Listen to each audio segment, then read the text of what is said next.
Dari pemohon, silakan kalau ada. Baik, terima kasih Yang Mulia atas kesempatannya. Bismillahirrahmanirrahim. Assalamualaikum warahmatullahi wabarakatuh. Secara saya pribadi akan mengajukan pertanyaan kepada dua orang ahli. Pertama Profesor Gede Panca Astawa, yang kedua untuk Profesor Satya Arinanto. Pertama untuk pertanyaan saya untuk ahli Profesor Gede Panca Astawa. Ketika kita berbicara Perpu dan proses perjalanannya, maka akan diketahui bahwa Perpu akan disahkan menjadi undang-undang. Nah, jika melihat proses perjalanan tersebut dan dikaitkan dengan fungsi pengujian, maka sebenarnya terdapat 4 pengujian di dalam Perpu. Pertama, uji formil Perpu. Yang kedua, uji materi Perpu. Dan ketika Perpu sudah diundangkan menjadi undang-undang, maka pengujiannya menjadi uji formil undang-undang pengesahan atau uji material undang-undang pengesahan. Berkaitan dengan hal tersebut, pasal 2 PMK nomor 2 tahun 2021 sudah menyebutkan bahwa Perpu itu termasuk dalam objek pengujian dari Mahkamah Konstitusi. Apakah ahli juga sepakat bahwa 4 model pengujian terhadap Perpu tadi maupun yang sudah dijadikan undang-undang itu juga merupakan kewenangan Mahkamah Konstitusi yang tidak terpisahkan, atau memang ada salah satunya yang bukan merupakan kewenangan Mahkamah Konstitusi? Yang kedua, masih untuk Profesor Gede Panca Astawa, disampaikan bahwa DPR sebenarnya memiliki fungsi review, dalam hal ini political review. Di sisi lain, jika merujuk pasal 2 PMK 2 2021 tadi disebutkan bahwa MK juga memiliki kewenangan untuk melakukan pengujian terhadap Perpu. Dalam hal ini judicial review. Apakah perbedaan yang diuji formil di Mahkamah Konstitusi sebagai lembaga yudikatif dan pengujian Perpu di DPR sebagai lembaga legislatif? Apa perbedaan objek pengujiannya?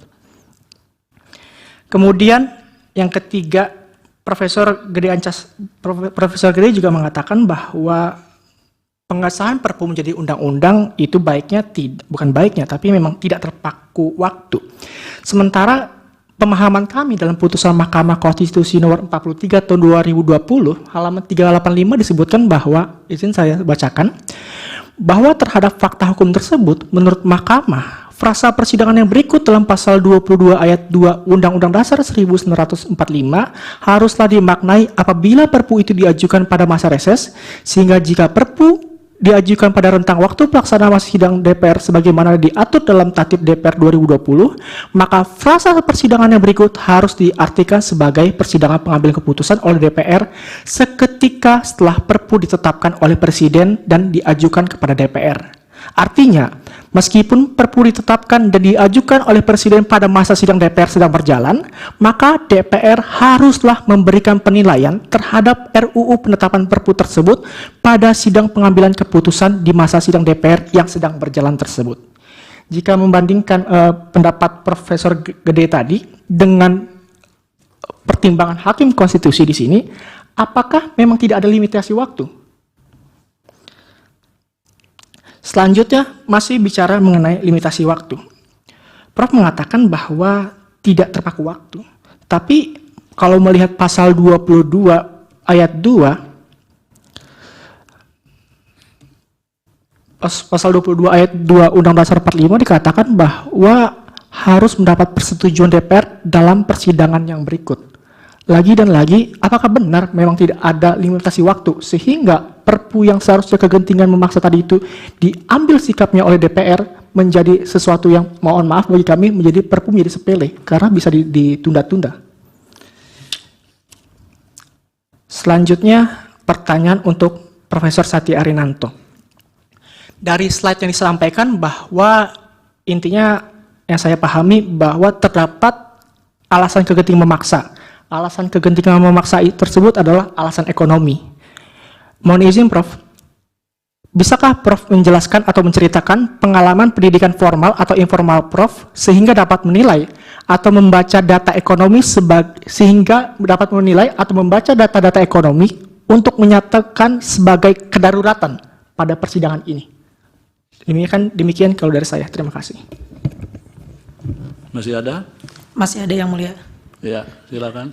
Izin sedikit menambahkan pertanyaan yang ditujukan kepada ahli Profesor IGD Panja Astawa dan saksi Bapak Raden Pardede. Pada Bapak IGD Panja Astawa, tadi saya sepakat dengan penjelasan yang disampaikan bahwa kita harus satu perspektif melihat kebijakan ini dalam keadaan luar biasa atau tidak normal, dan semestinya juga memperlakukan kebijakan tersebut juga dengan tidak normal pula kayak gitu. Jadi semacam ada suasana kebatinan di kita semua di seluruh negeri bahwa memang ada keadaan mendesak dan luar biasa sehingga membutuhkan tindakan cepat oleh pembentuk undang-undang untuk menerbitkan Perpu Cipta Kerja ini. Tapi dari penjelasan yang disampaikan oleh Profesor IGD Panja Astawa, saya tidak melihat demikian halnya terhadap Perpu Cipta Kerja, yang mulia. Mengapa? Karena lagi-lagi kita harus tetap mengkaitkan ini dengan konteks putusan MK 91 tahun 2020. Di situ jelas Mahkamah memerintahkan kepada pembentuk undang-undang untuk memperbaiki selama 2 tahun. Ini sudah berjalan sekitar 13 bulan dan masih ada 11 bulan waktu lagi untuk memperbaiki, tetapi justru malah menerbitkan Perpu Cipta Kerja. Nah, pertanyaan saya kepada Profesor IGD Panja Astawa, apakah tindak lanjut atas putusan MK yang seharusnya memerintahkan untuk memperbaiki prosedural formal undang-undang dengan produk hukum pastinya adalah undang-undang, bukan dengan Perpu. Nah, tindak lanjut dengan menerbitkan Perpu ini apakah dapat dikatakan sebagai bentuk pembangkangan terhadap konstitusi atau tidak? Itu pertanyaan yang pertama. Kemudian pertanyaan yang kedua masih kepada Profesor IGD Panja Astawa. Di akhir pernyataan yang disampaikan oleh ahli menyimpulkan bahwa waktu atau limited time terhadap pengesahan Perpu ini sebaiknya tidak dibakukan oleh waktu seketika atau harus segera disahkan.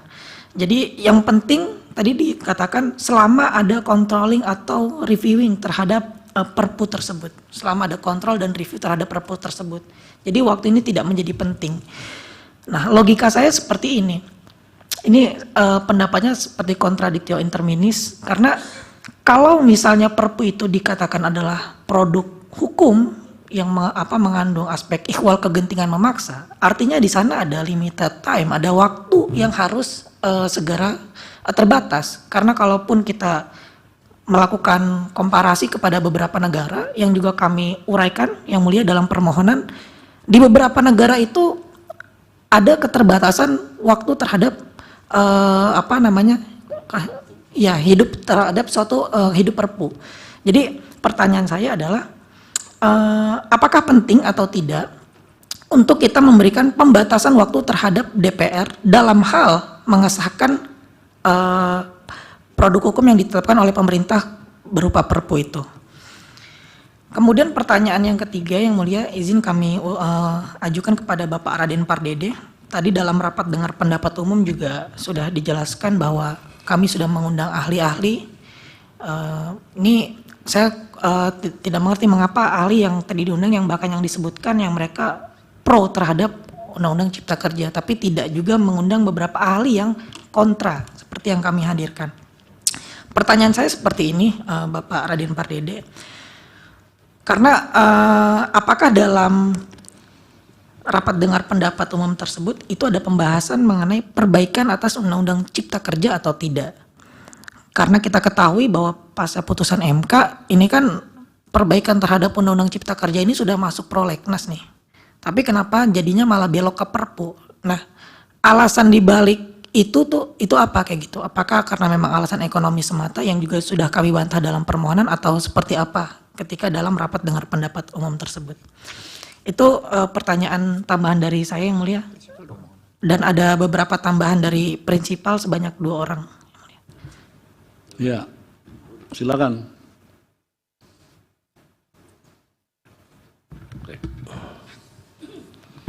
Baik, terima kasih yang mulia. Pertama saya ajukan pertanyaan ini kepada Profesor Gede Astawa dan Profesor Satria Anyanto dan mohon dijawab dari pertanyaan ini.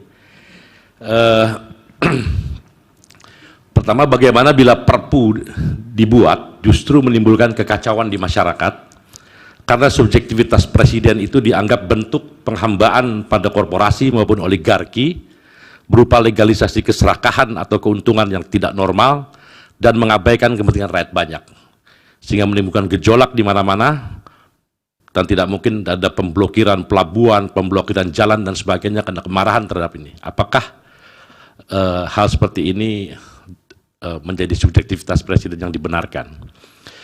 Yang kedua, apakah ahli tahu ada tafsir MK yang tadi disebutkan di 43 tadi, atau lebih tepatnya tadi di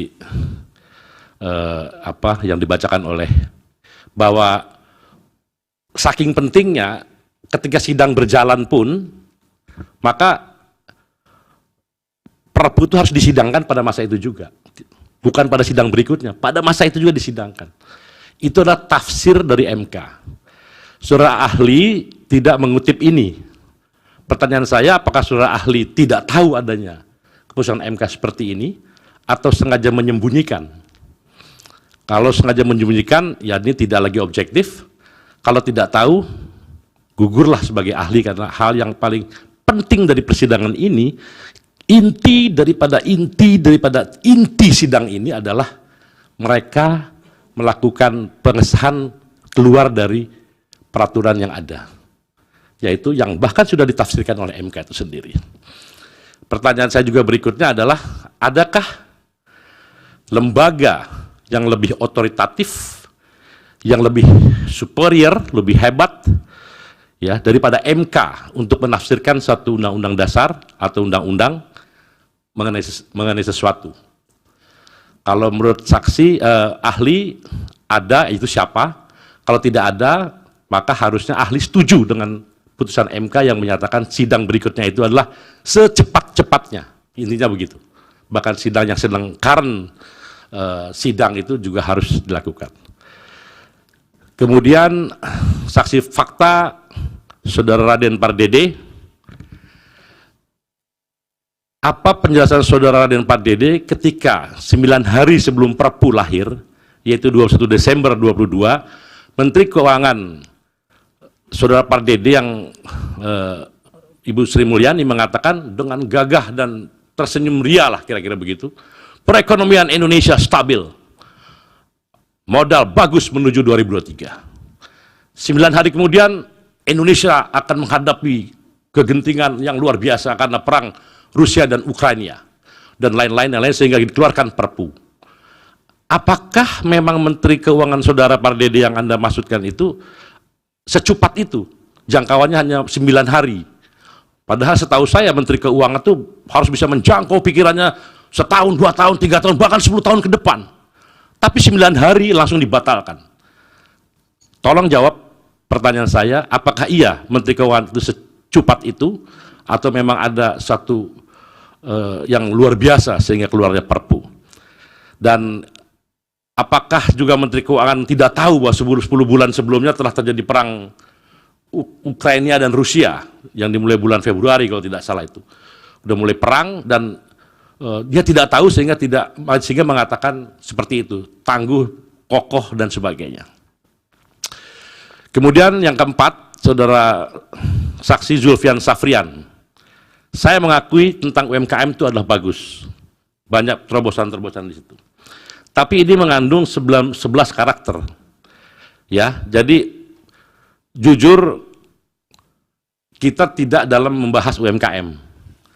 Pertanyaan saya begini, kalau ada dari 100 klaster misalnya, 99 buruk dan 1 bagus, apakah undang-undang itu layak dipertahankan? Karena ini buruk buat lingkungan, buruk buat kaum buruh Indonesia, buruk untuk masyarakat adat, buruk untuk petani, dan hanya bagus untuk UMKM. Apakah menurut saudara undang-undang seperti ini layak dipertahankan? Saya minta saudara bicara dengan jujur dan bisa menjawab pertanyaan. Terima kasih Yang Mulia. Semoga kita mendapatkan berkah dari Tuhan Yang Maha Kuasa. Assalamualaikum warahmatullahi wabarakatuh. Waalaikumsalam. Ya, terakhir. Ya. Siapa? Izin Yang Mulia. Assalamualaikum warahmatullahi wabarakatuh. Ini saya mau tanya ke Profesor Saksi Ahli Ida Pancasatwa. terkait masalah bahwa memahami secara normatif dalam kondisi yang tidak normal, dalam hal luar kegentingan yang memaksa, harus bertindak cepat menunjuk kekuasaan presiden yang besar. Tidak ada limitasi dikit dalam pengambilan keputusan. Nah, ini saya sedikit sebelum saya bertanya, sedikit kronologis bahwa Presiden menetapkan Perpu Cipta Kerja pada tanggal 30 Desember 2022 saat DPR dalam masa reses masa persidangan tahun 2020-2023 pada tanggal 16 Desember 2002 hingga 9 Januari. Lalu DPR kembali menggelar masa persidangan yang dimulai sejak 10 Januari hingga 16 Februari. Nah, seharusnya Perpu Cipta Kerja tersebut selambat-lambatnya harus disahkan dalam rapat paripurna tanggal 16 Februari. Namun faktanya Perpu tersebut baru mendapatkan persetujuan disahkan menjadi undang-undang pada tanggal 21 Maret 2023 dalam masa sidang 14 Maret sampai dengan 13 April. Ya, tentu saja yang menjadi pertanyaan saya di sini, bagaimana kesaksian saudara tadi itu sangat bertentangan dengan fakta yang ada. Bagaimana Anda mempertanggungjawabkan secara ilmu pengetahuan Anda, keahlian Anda dengan fakta yang ada, yang seharusnya harus segera di tanggal 9 pun Januari harus segera disahkan. Namun tiba-tiba pada tanggal 30 terlalu jauh. Jadi kegentingan memaksanya ini tidak memenuhi unsur karena waktunya terlalu panjang. Kalau memang kegentingan memaksa yang dimaksud oleh pemerintah itu harus pada saat itu harus diputuskan. Kemudian yang Anda sampaikan ketika Anda menyampaikan tadi itu di awal pembicaraan Anda dengan akhir itu bertentangan. Di awal ketika Anda menyampaikan bahwa pertanyaan terakhir bahwa Presiden dalam ke depan tidak perlu lagi ada dalam penetapan Perpu ini limitasi, tidak perlu dibatasi limit waktu. Nah, bagaimana menjawab secara ilmu pengetahuan kegentingan memaksa itu tanpa batasan limit waktu?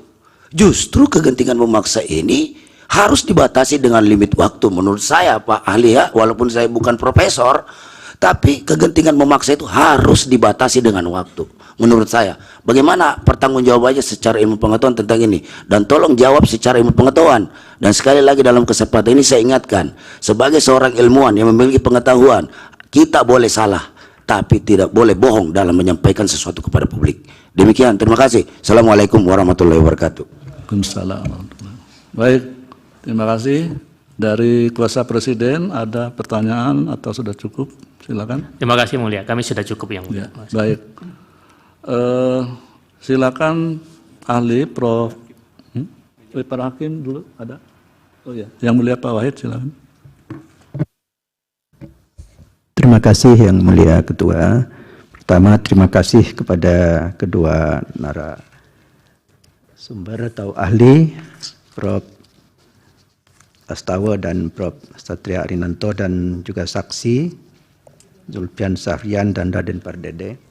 Saya fokus ini perkara nomor 54. Di perkara nomor 54 ini dalil yang dikemukakan oleh pemohon yang perlu saya ingin minta didalami adalah bahwa ini bukan pengujian perpunya, pengujian Undang-Undang 6 2003 penetapan perpu menjadi undang-undang. Jadi tidak lagi pada perpunya. Dalil pemohon itu menyatakan terkait bahwa Undang-Undang 6 2003 disahkan di luar masa sidang dan melanggar pasal 22 ayat 2 Undang-Undang 1945 Undang-Undang Dasar dan pasal 52 Undang-Undang 12 2011 terutama penjelasannya. Nah, tadi Prof.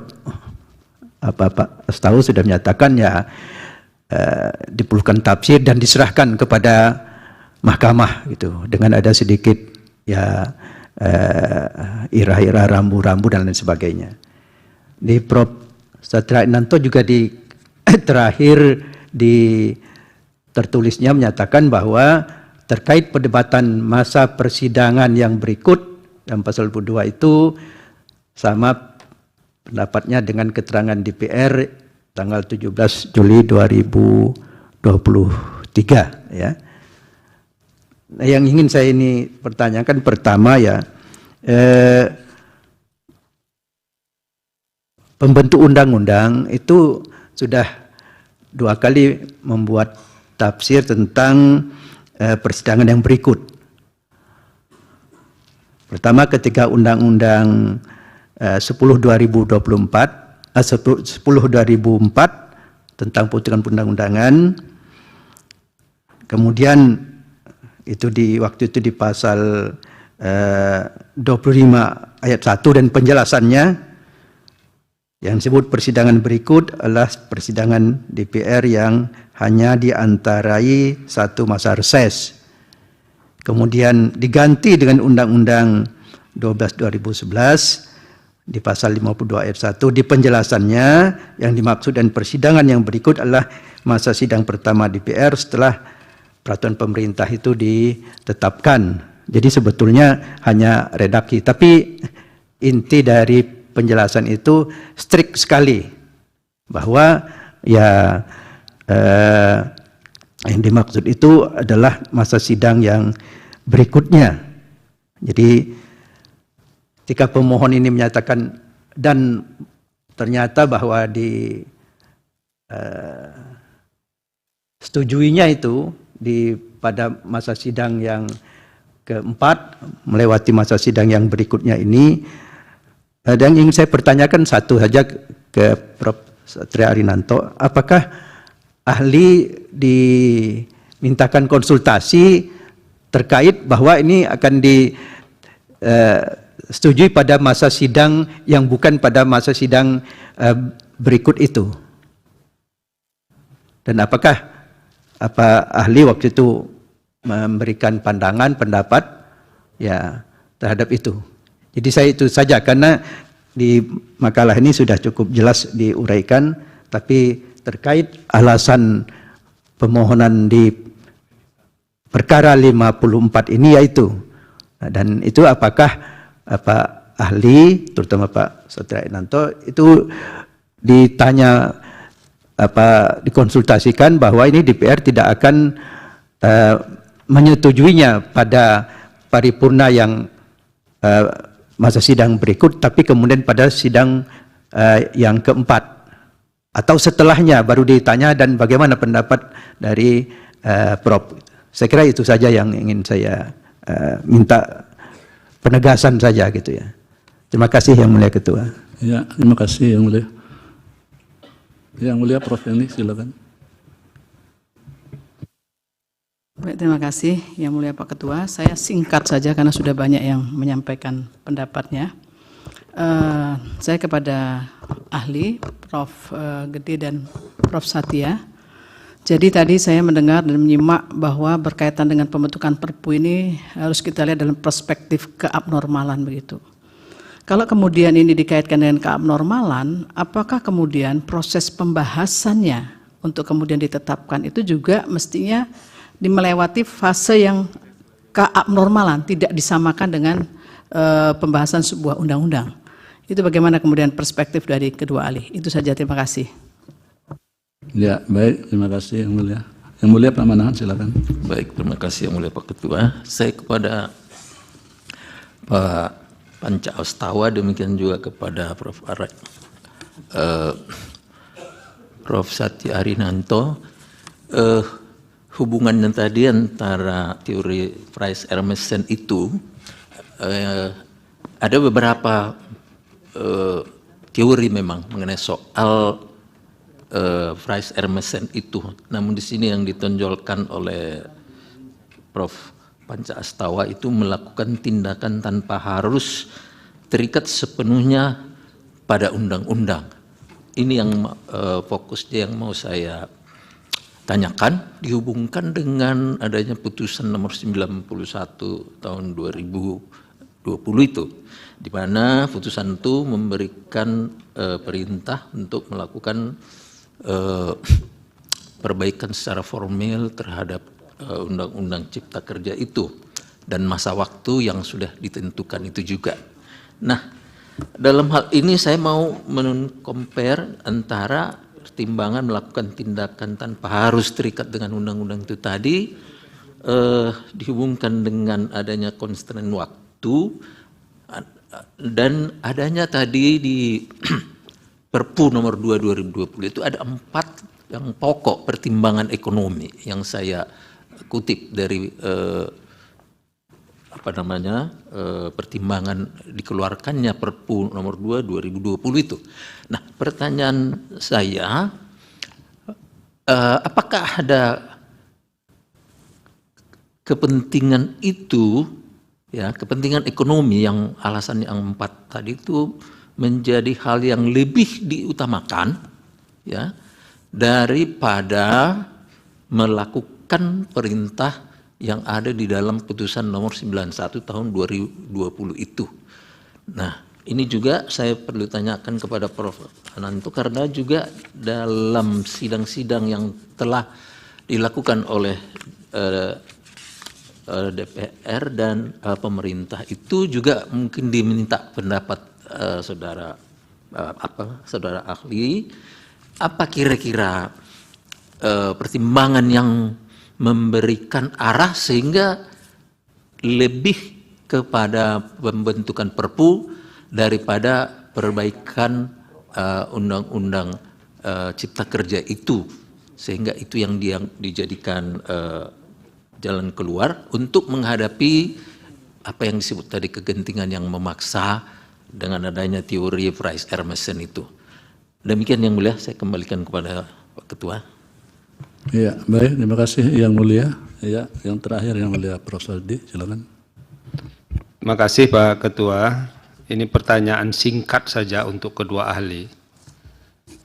Satu, tadi dua ahli mengatakan bahwa ini situasinya genting. Lalu itu menjadi alasan untuk mengeluarkan Perpu untuk mengatasi. Nah, kalau situasi genting itu sudah teratasi, kedua ahli, apakah peraturan itu terus dilaksanakan atau harus dicabut? Karena situasinya kan sudah selesai. Nah, saya ingin dapat perspektif dari kedua ahli. Yang kedua, bagaimana ahli menjelaskan kepada kami hakim, ya,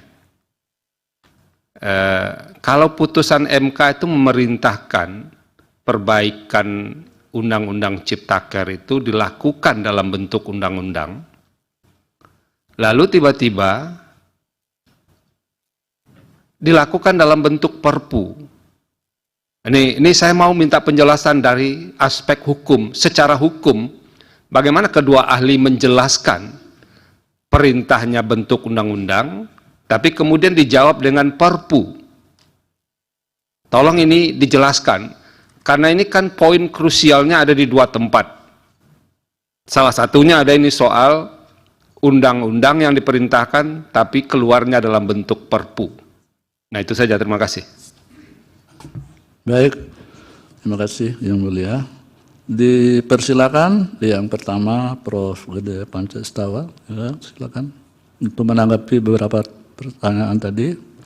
Ya, bisa dijawab secara singkat, tetapi bisa merangkum apa yang ditanyakan kepada Prof. Silakan. Terima kasih yang mulia. Saya appreciate lah, terutama kepada para pemohon. Saya mencatat sini banyak sekali yang mengajukan pertanyaan. Jujur, saya appreciate dengan semangat Anda. Hanya barangkali saya menyampaikan pandangan saya mungkin cepat, padahal saya sendiri menilai persoalan waktu ini debatable. Kan begitu kan? Bahwa Anda sebagai para pemohon itu berpendapat seharusnya cepat, kan saya kutip, saya sudah katakan, saya kutip. Ya, demikian juga dari keterangan DPR juga mempunyai alasan-alasan untuk itu. Ya.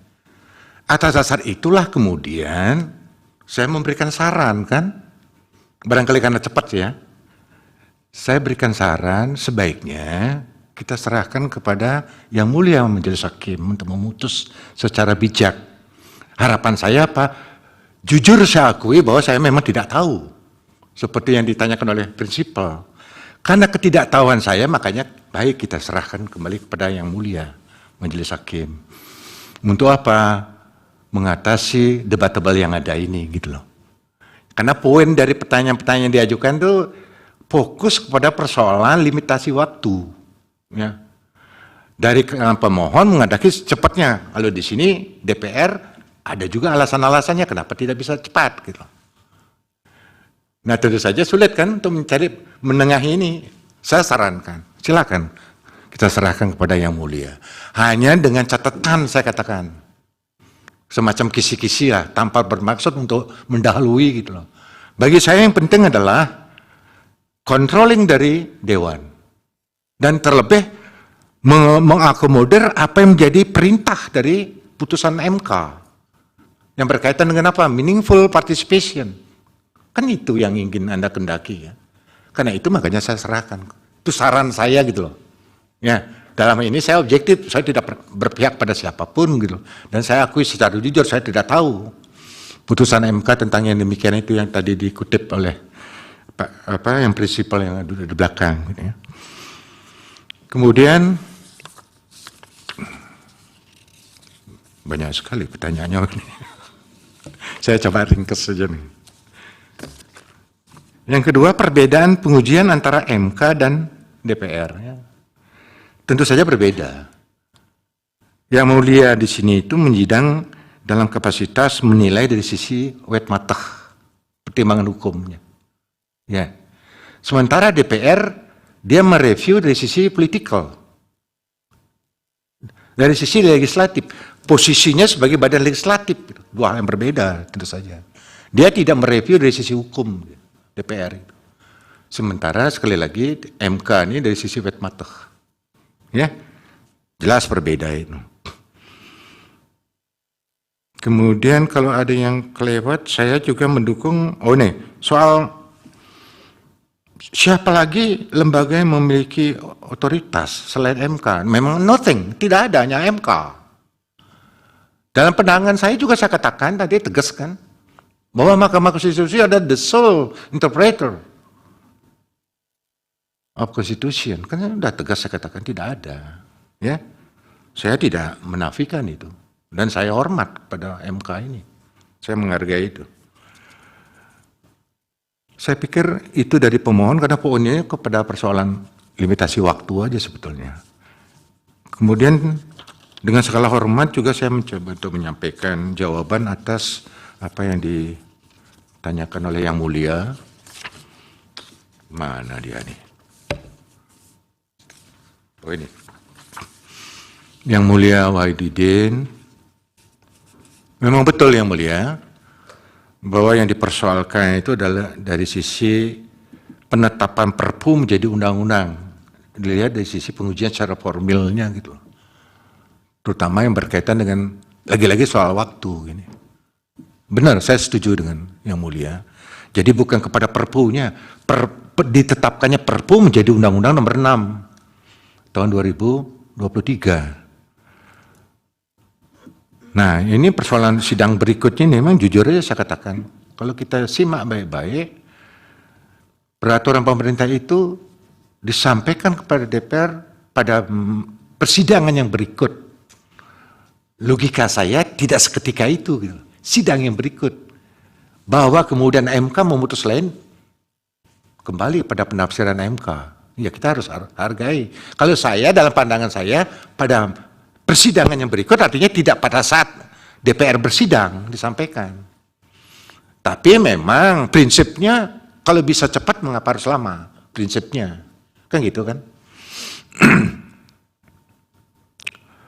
Yang Mulia Prof ini betul. Kalau saya memandang Perpu ini diterbitkan oleh Presiden untuk menjawab kondisi yang tidak normal. Apakah harus melewati fase yang tidak normal pula? Ya tentu saja kalau kita bandingkan dengan pembahasan satu undang-undang, rancangan undang-undang itu berbeda. Bahwa tahap-tahapannya kembali kepada tata tertib yang ada di DPR.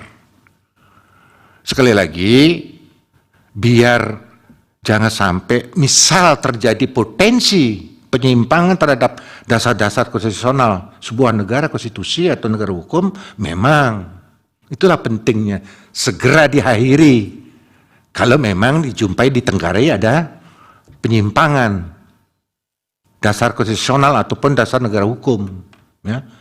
Kalau mengutip pendapat dari Clinton Rossiter yang juga sama-sama dikutip oleh Prof. Satya, memang potensi itu pasti akan terjadi, ya. Karena itu dikatakan bahwa seorang presiden itu bisa bertindak diktator tapi konstitusional. Satu istilah yang kontradiktif memang. Satu sisi dikatakan diktator tetapi konstitusional. Itu untuk apa? Untuk menjawab kondisi yang tidak normal itu. Gitu. Sah secara konstitusi. Tapi sesuatu yang tidak bisa dihindari.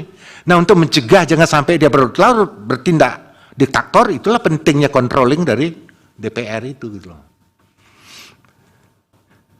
Jadi sekali lagi yang mulia Prof. ini logikanya memang menjawab kondisi tidak normal, fasenya juga harus menjadi tidak normal. Dalam arti sesegera mungkin gitu. Cuman persoalannya menafsirkan yang segera ini yang menjadi persoalan.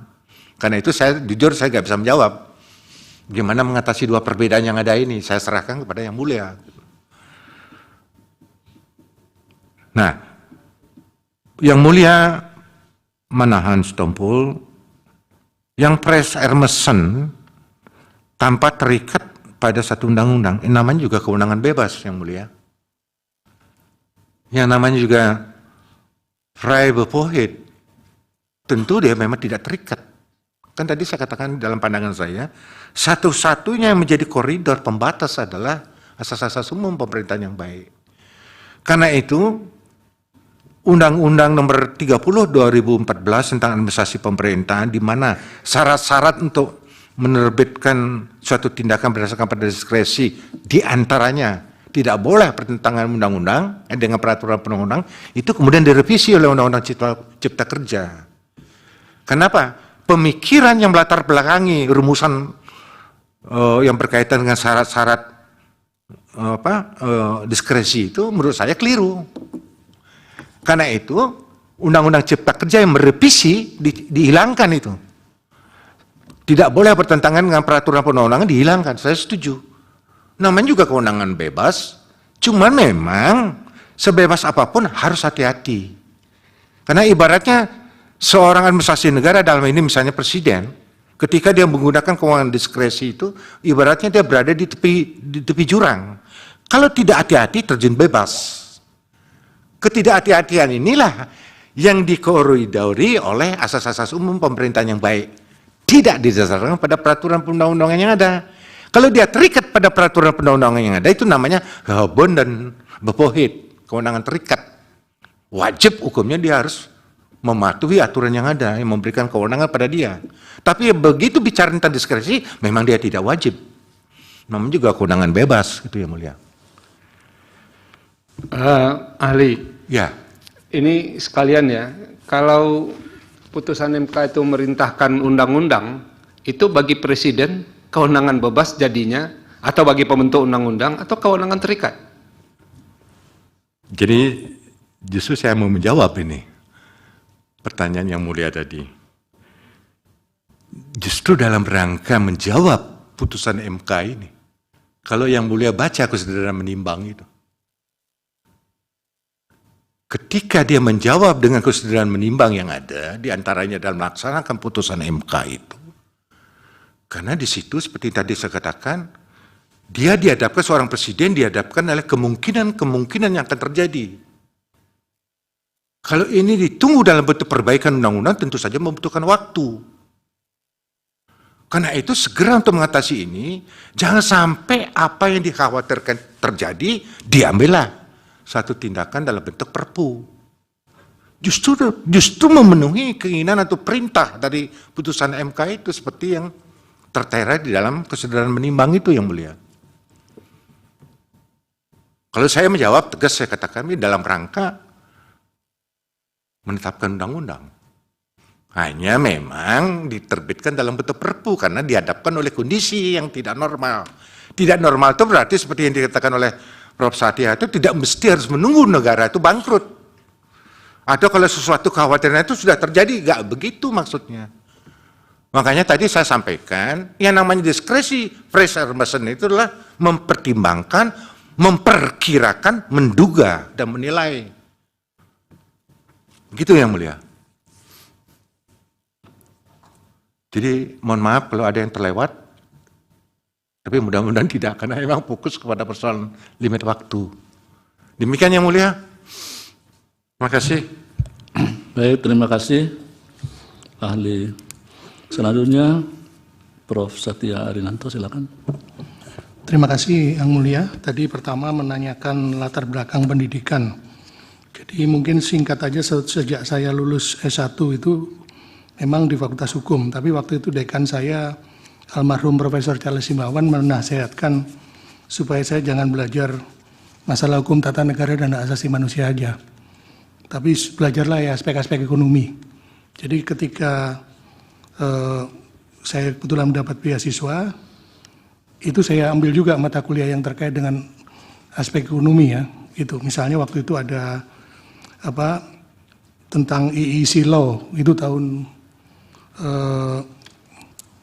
1992. Kemudian mungkin bisa dibaca dalam CV saya, tetapi kalau ditanya 3 pendidikan yang terakhir itu, saya mengikuti Executive Education di University of California, Berkeley tahun 2017, di Cambridge University, United Kingdom, secara offline 2018 dan online 2020-2021, ada sertifikatnya. Dan juga sebelum pandemi di Chuangkong Graduate School of Business di Shanghai. Itu yang terkait dengan ekonomi. Tetapi saya kira untuk menilai keadaan ekonomi tidak perlu semata-mata dari pendidikan formal. Sehari-hari kita juga walaupun mungkin tidak berpendidikan pasti berhadapan dengan masalah ekonomi, ya, kenaikan harga-harga, bagaimana memenuhi kebutuhan pangan, bagaimana bisa membayar sekolah putra-putri kita dan sebagainya. Jadi itu kenyataan ya, dan tentunya dari bacaan-bacaan. Misalnya saya berlangganan di Ekonomis dan berbagai majalah luar negeri. Media massa tiap hari itu berita ekonomi. Begitu saya kira banyak sekali. Itu dibaca semua karena menarik. Misalnya sekarang dampak geopolitik perang Rusia Ukraina, naiknya harga beras. Sekarang ini karena El Nino juga dan mungkin ada hal lain. Jadi itu aspek-aspek ekonomi saya kira begitu. Demikian pula ketika tadi masalah Perpu itu yang aspek ekonomi, karena itu aspek teoritis yang juga dulu saya pernah baca diantaranya dari pendapat Profesor Bagirmanan mengenai berbagai aspek, tidak hanya politik, berbagai macam aspek bisa untuk melatar belakangi terbitnya Perpu, termasuk aspek ekonomi.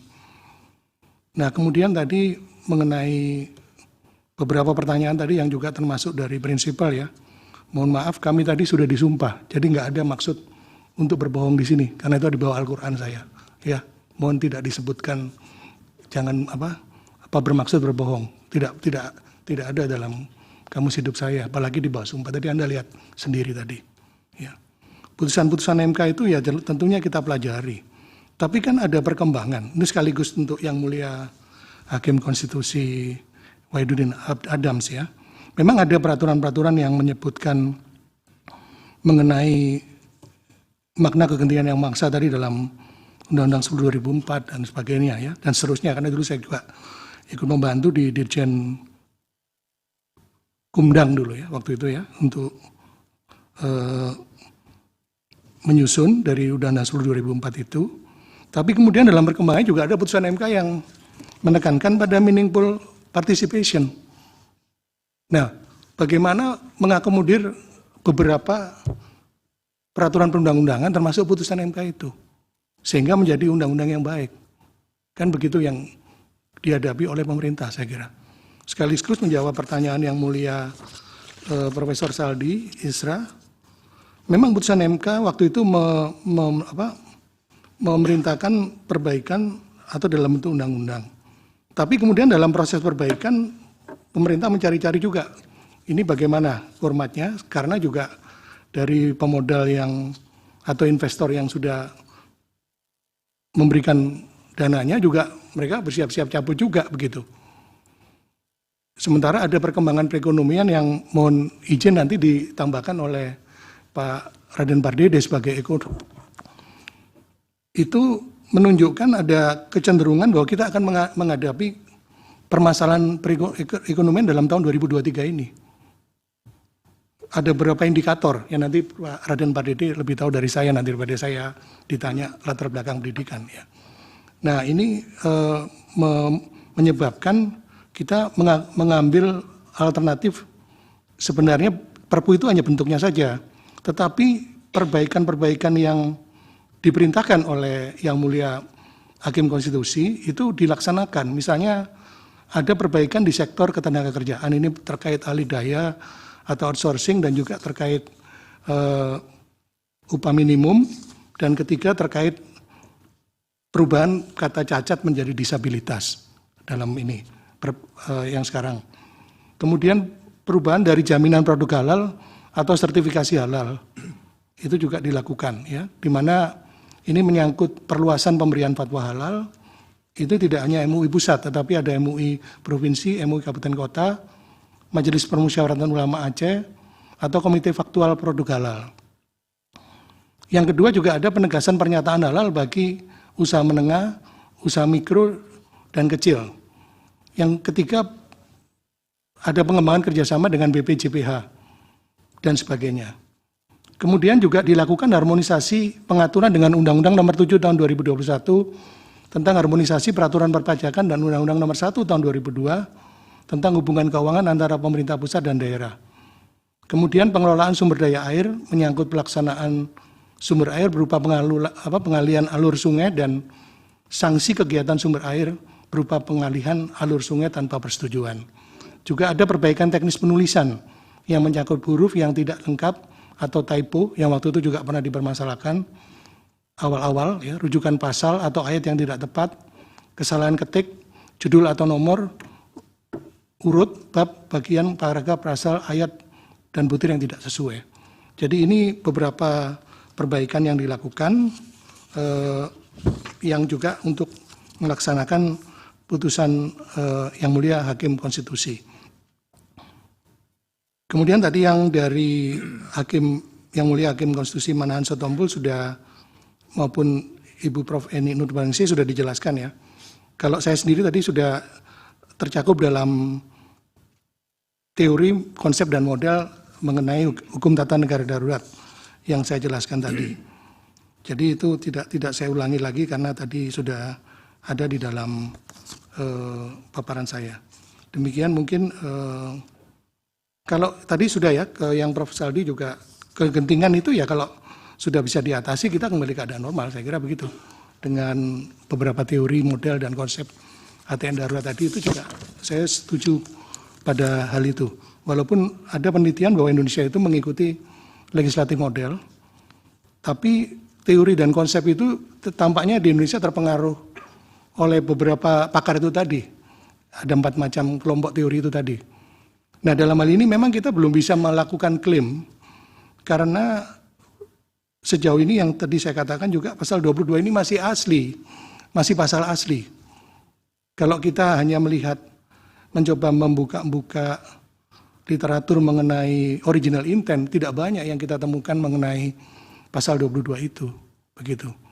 Sedangkan ini 78 tahun kemudian, bagaimana kita menafsirkan itu? Ya memang sudah ada beberapa peraturan perundang-undangan dan sebagainya, tetapi kondisi pasal yang masih asli ini juga kadang menimbulkan perdebatan begitu.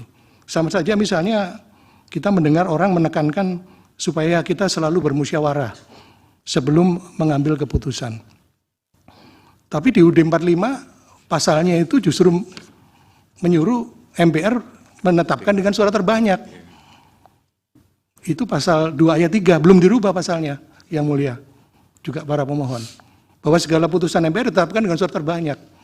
Ya, jadi saya teringat dulu pendapat almarhum Profesor Muhammad Yamin seolah-olah UUD 45 ini pembukaannya itu benci kemerdekaan diri dan demokrasi, tapi pasal-pasalnya tidak demikian begitu.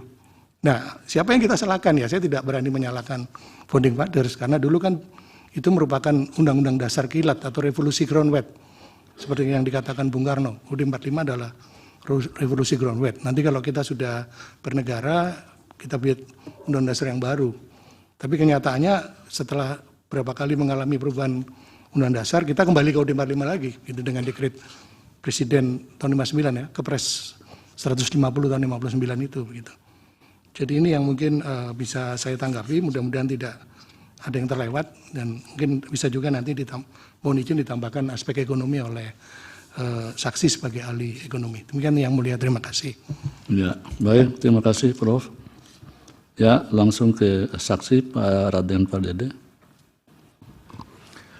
Terima kasih yang mulia dan juga para pemohon. Pertama, kami langsung saja menjawab apa yang ditanyakan kepada kami. Ada 2 pertanyaan kepada kami. Pertama adalah apakah ada pembahasan tentang waktu yang disebutkan tadi, apakah masih ada waktu 11 bulan, kenapa dilanjutkan dengan Perpu? Apakah ada pertanyaan itu pada saat di DPR? Ada. Dan tentu waktu itu yang menjawab adalah, kalau saya ingat kami, adalah Dr. Reddy, Ahmad Reddy, dan para ahli hukum. Dan karena kami memang tidak kompeten menjawab itu, tapi itu kesaksian kami. Yang kedua tadi menyangkut pendapat dari Ibu Menkeu bahwa keadaan perekonomian stabil, tapi kemudian kenapa ada Perpu? Saya kurang tahu tentu apa yang dimaksud oleh Ibu Menkeu dan seperti apa pikirannya. Tapi kalau saya menilai bahwa saya paham tentang hal itu, karena di satu sisi beliau harus menenangkan situasi, menenangkan investor, tetapi tentu meskipun diusahakan tenang, apakah beliau sudah yakin bahwa kita akan selamat dari krisis? Itu kita tidak tahu. Untuk itulah gunanya undang-undang itu. Meskipun mungkin kita bisa lewat, tetapi lebih bagus lagi kalau ada alat, kalau ada kepastian yang kita bisa pakai untuk memitigasi potensi krisis. Mungkin itu yang bisa kami berikan kepada Yang Mulia dan juga kepada pemohon. Terima kasih. Baik, terima kasih Pak Dede. Terakhir, saksi Pak Zulfian, silakan. Iya, terima kasih banyak Yang Mulia. Terima kasih banyak juga pemohon atas pertanyaan yang sangat baik sekali. Jadi saya catat ada satu pertanyaan diarahkan ke saya terkait dengan klaster UMKM di Ciptaker. Jadi ya memang UMKM ini penting sekali untuk 2 alasan utama. Yang pertama adalah dari sisi kuantitas dan juga dari sisi kualitas. Dari sisi kuantitas karena kalau data dari Kementerian Koperasi UMKM itu ada sekitar 65 juta pelaku UMKM atau sekitar 1/5, 1/4 dari masyarakat Indonesia. Itu setara dengan kalau kita buat partai UMKM itu sudah partai terbesar di Indonesia. Dan yang kedua juga UMKM ini dia tidak hanya menghidupi dirinya sendiri, tapi juga ada keluarga, anak, istri, dan keluarga besarnya dihidupi dari hal tersebut. Yang kedua juga dari sisi kualitas. Kualitas di sini adalah kita tahu sendiri UMKM ini mereka bukanlah oligarki, mereka adalah masyarakat bawah, mereka adalah yang berada di piramida terbawah. Maka ketika ada kebijakan yang pro terhadap mereka, maka kebijakan itu bisa dikatakan sebagai kebijakan pro masyarakat bawah atau sering dikenal dengan istilah pro rakyat. Mungkin 2 hal itu tanggapan saya Yang Mulia terkait dengan aspek klaster UMKM dan hubungannya terhadap keberpihakan terhadap perekonomian nasional khususnya masyarakat kecil. Terima kasih banyak. Baik, terima kasih. Sebelum sidang ditutup, ini ada bukti dari pemohon, yaitu P1 sampai dengan P107, ya benar ya? Betul Yang Mulia. Ya, sudah diverifikasi dan dinyatakan sah. Jadi sidang ini adalah sidang terakhir untuk pembuktian, maka agenda selanjutnya adalah penyerahan kesimpulan melalui kepanitraan di semua pemohon, DPR, kuasa presiden bisa menyerahkan kesimpulan paling lambat 7 hari kerja sejak sidang terakhir, jadi mulai hari ini. Jadi tepatnya paling lambat hari Jumat 15 September 2023 pukul 10.00 WIB. Sekali lagi, penyerahan kesimpulan paling lambat hari Jumat 15 September 2023 pukul 10.00 WIB. Mohon izin Yang Mulia. Ya. Tanggal 24 Agustus kami mengirim surat kami meminta salinan keterangan DPR dan pemerintah ke Mahkamah Konstitusi, tapi kami belum ada jawaban hingga saat ini. Mungkin kiranya Mahkamah bisa memberi jawaban atas permohonan kami. Baik, nanti setelah sidang ini selesai berhubungan dengan Pak Panitra. Siap, Yang Mulia. Ya. Ada lagi? Ya. Terima kasih untuk ahli dan saksi atas keterangannya. Dengan demikian sidang selesai dan ditutup. Hadirin dimohon berdiri. Yang Mulia Majelis Hakim Konstitusi meninggalkan ruang persidangan.